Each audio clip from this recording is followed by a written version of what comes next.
Hello everyone, welcome to the other 167 channel. मैं हूं Nidhi. Today I bring you warm greetings in the mighty name of Jesus. आज हमारे साथ है brother Kapil, जो हमें बताएंगे किंगडम ऑफ कंफर्ट के बारे में, प्रभु के राज्य के बारे में, कैसे हमें शांति मिले, जॉय मिले, कैसे हम पूरे टाइम प्रभु की प्रेजेंस को महसूस कर सकें। आइए हम इनसे जानते हैं।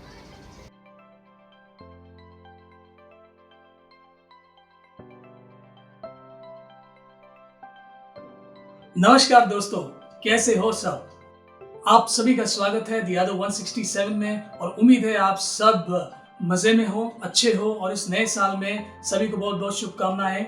आज मैं बात करूंगा रोमियो 14:17 में, जहां पौलुस लिखता है कि परमेश्वर का राज्य सिर्फ खाना या पीना नहीं है, पर धार्मिकता है, शांति है और आनंद है पवित्र आत्मा में। और जरा गौर फरमाइएगा, पौलुस ऐसे नहीं कहता है कि वो धार्मिकता जो इंसान एक स्वयं धार्मिकता के रूप में होता है, या एक सेल्फ डिसिप्लिन स्वयं का अनुशासन करके, या एक अंध पालन करके परमेश्वर के वचन को, या ऐसे वो ये नहीं बोल रहा है। ना ही वो शांति की बात कर रहा है जो हम सोचते हैं कि अच्छे इंसानों के साथ सब अच्छा ही होता है, तो आगे जाके भी सब चीज़ें अच्छी ही होंगी, तो इसलिए हम शांति पाते हैं। या फिर ना ही वो उस आनंद की बात कर रहा है जो उस उम्मीद में या उस भरोसे से आता है कि मेरे पास अच्छी नौकरी है, मेरा बिजनेस अच्छा चल रहा है, मेरे पास बंगला है, गाड़ी है, फैमिली है, पर वो उस राज्य की बात कर रहा है जो पवित्र आत्मा के द्वारा या पवित्र आत्मा में आता है। तो मैं इन चीजों पे कुछ बात करना चाहूंगा आज। कई सालों से, सदियों से, कालों से आप जानते हो कि लोग उस प्रयास में लगे हैं, उस एक परस्यूट में लगे हैं कि हम जो अर्थली चीजें हैं, जो दैहिक चीजें, उनको पाते बैठे कि वो हमें संतुष्टि लाए। कुछ लोग जो कॉलेज में पढ़ते हो सोचते हैं मुझे बहुत अच्छी नौकरी मिलेगी, मैं बहुत कामयाब हो जाऊंगा। कोई लड़का या लड़की सोचते कि मेरे बहुत अच्छे लड़के या लड़की से शादी होगी। फिर आगे जाके वो लोग देखते हैं कि उन्होंने जैसे सोचा वैसे नहीं हो रहा है। कुछ लोग तो आसमान की बुलंदी छूने के पीछे लगे रहते हैं, और ऊपर जाना है, और सीखना है, और ये करना है, और वो करना है। फिर वो जब एक ऊपर पहुंच जाते हैं, वो पिरामिड के ऊपर, तब वो अपने आप को अकेले महसूस करते हैं। शायद वो बहुत पैसे के हिसाब से, धन दौलत के हिसाब से कामयाब होते हैं, पर वो अपने आप को बहुत खाली महसूस करते हैं। जैसे नीति वचन के 14 और 20 में लिखा है कि एक अमीर इंसान के बहुत दोस्त होते हैं, और एक गरीब इंसान के तो पड़ोसी भी उससे बैर करते हैं। और वो किस एंगल से बाइबल बोल रहा है कि अमीर इंसान के दोस्त क्यों होते हैं? क्योंकि वो उससे कुछ चाहते हैं, वो सच्चे दोस्त नहीं होते। इसीलिए जब इंसान बहुत ऊपर तक जाता है, वो अपने आप को अकेले पाता है। क्योंकि जैसे हम बोलते हैं 4 AM फ्रेंड्स की, सुबह 4 बजे उठ के अगर कोई मुझे सही नसीहत, कोई सलाह देगा, तो ऐसे दोस्त नहीं मिलते। क्योंकि जो ऊपर जाते हैं, बहुत लोग आसमान की बुलंदियां छूते हैं, उनके दोस्त बहुत बार सिर्फ उनसे कुछ पाना चाहते हैं। इसीलिए दोस्ती, वो एक नेटवर्किंग होता है, जो बिजनेस नेटवर्किंग होता है। पर हम देखते हैं कि इस दुनिया के प्रयास में, इस दैहिक चीजों के प्रयास में इंसान ये सोचता है कि वो संतुष्ट होगा, पर वो संतुष्ट नहीं होता। आज ये थोड़ी दुखदायक बात है कि कुछ प्रचारक भी ऐसे प्रचार करते हैं कि यीशु मसीह आपको सारी दुनिया की चीजें देगा, भरपूरता से देगा, ये देगा, वो देगा। अभी मुझे आपसे एक सवाल है, अगर दुनिया इस प्रयास में लगी है कि हम ये पाए, वो पाए, और पाने के बाद भी वो असंतुष्ट है, खालीपन महसूस कर रही है, तो परमेश्वर में भी अगर हम दैहिक चीजें पाए तो क्या उससे हमें संतुष्टि मिलेगी? मत्ती 24 और 38 में यीशु मसीह बोलता है कि आखिरी दिनों में नूह के दिनों के जैसे वो दिन होंगे, जहाँ पे लोग खा रहे थे, पी रहे थे, मजे लूट रहे थे, शादियां कर रहे थे, पार्टियां कर रहे थे, और एकदम से वो बाढ़ आई नूह के टाइम पे। वैसे ही यीशु मसीह आएगा हमें लेने, और आज भी हमें ऐसे ही कुछ देखने मिलता है। आप देखो, बच्चे भी आजकल ट्रेडिंग कर रहे हैं। 18-19 साल के बच्चे फोन पे लेके ट्रेडिंग एप्स, देखो, शेयर्स करते हैं, ई कॉमर्स चल रहा है, फाइनेंस मैनेजमेंट चल रहा है, कितनी सारी चीजें, पैसा पैसा, सारी चीजों में धन दौलत और वो सब ऐश्वर्य जो दुनिया से पाया जाता है, उसके प्रयास में दुनिया लगी है। पर क्या आपने गौर फरमाया है, लास्ट 20-25 साल में आप देखिए डिप्रेशन कितना बढ़ चुका है, आत्महत्या, जो सुसाइड्स का रेट कितना बढ़ चुका है, मैरिटल डिस्कॉर्ड, दंपतियों में या शादीशुदा लोगों में जो झगड़ा और अनबन है, वो कितनी बढ़ चुकी है। तो अगर ये दैहिक चीजें हमारा दिल भर सकती थी, तो इतनी अशांति क्यों है? और हम देखते हैं कि ये जो एक खालीपन है, ये दुनिया में हमें दिखता है जब हम दुनिया की चीजों के प्रयास में लगे रहते हैं।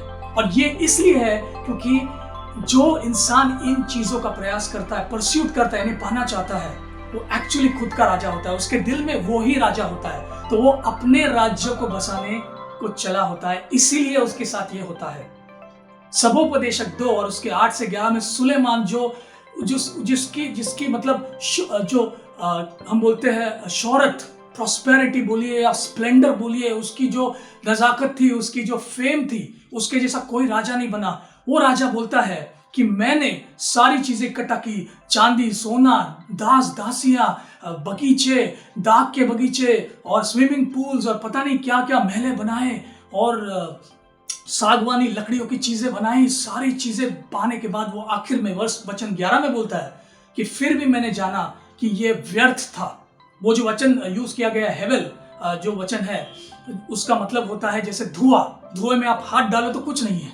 तो इतना सब पाने के बाद सबसे समझदार राजा, जिसको परमेश्वर ने बुद्धिमत्ता दी थी, सुलेमान, वो भी बोलता है कि मैंने सारी चीजें पाई, फिर भी मैं खाली था। नेपोलियन बोनापार्ट, ये एक फ्रेंच डिक्टेटर था जिसने दुनिया पे राज किया कुछ हिस्सों पे, और वो बोलता है कि मैंने, अलेक्जेंडर द ग्रेट ने और कई सारे डिक्टेटरों ने दुनिया पे फोर्स से, ताकत से राज जमाया है, पर यीशु मसीह ने प्रेम से अपना राज्य बनाया है। और आज भी लाखों लोग यीशु मसीह के खातिर मरने को तैयार है। क्या अमेजिंग चीज है कि नेपोलियन बोनापार्ट जैसा, हम बोल सकते हैं यशस्वी, सक्सेसफुल डिक्टेटर जैसे उन दिनों में होते थे, वो भी एक खालीपन महसूस कर रहा था, क्योंकि ये सारे लोग, और शायद हम भी किसी तुलना में, किसी माप में अपना राज्य बसाने चले हैं।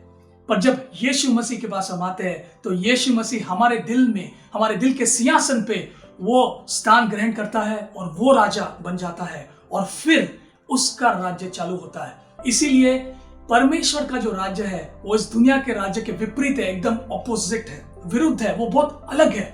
जब पिलातुस राजा यीशु मसीह को ट्रायल कर रहा था तो यीशु मसीह ने बोला कि मेरा राज्य इस दुनिया का नहीं है, इस संसारिक चीजों का मेरा राज्य नहीं है। और यही चीज, यही राज्य पौलुस हमें बताता है कि परमेश्वर का राज्य जो है वो सांत्वना का, किंगडम ऑफ कंफर्ट है। और यही हमें दिखता है कि पौलुस एक्सप्लेन कर रहा है रोमियो के 14 और 17 में, सही क्रम, सही ऑर्डर, कि परमेश्वर का राज्य क्या है, धार्मिकता, शांति और आनंद। और ये कौन करता है?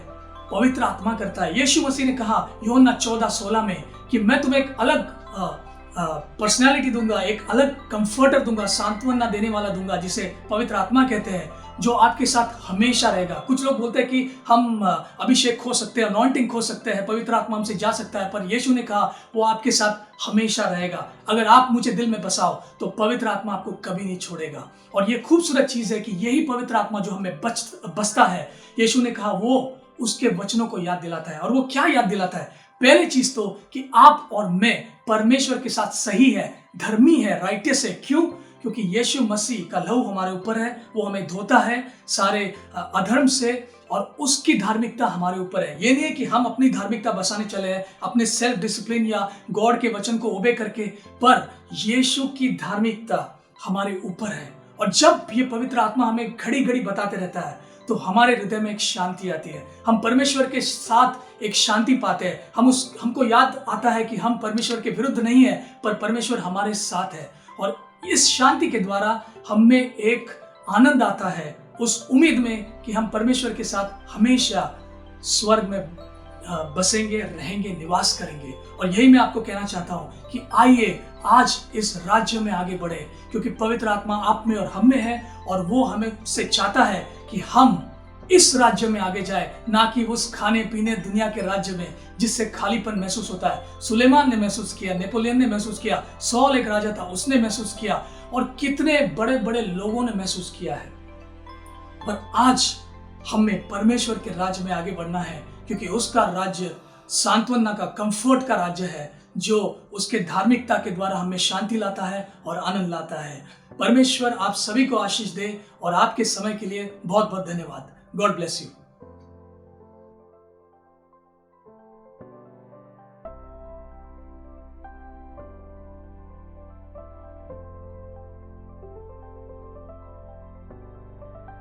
थैंक यू ब्रदर कपिल, आपके इस इनकरेजिंग मैसेज के लिए।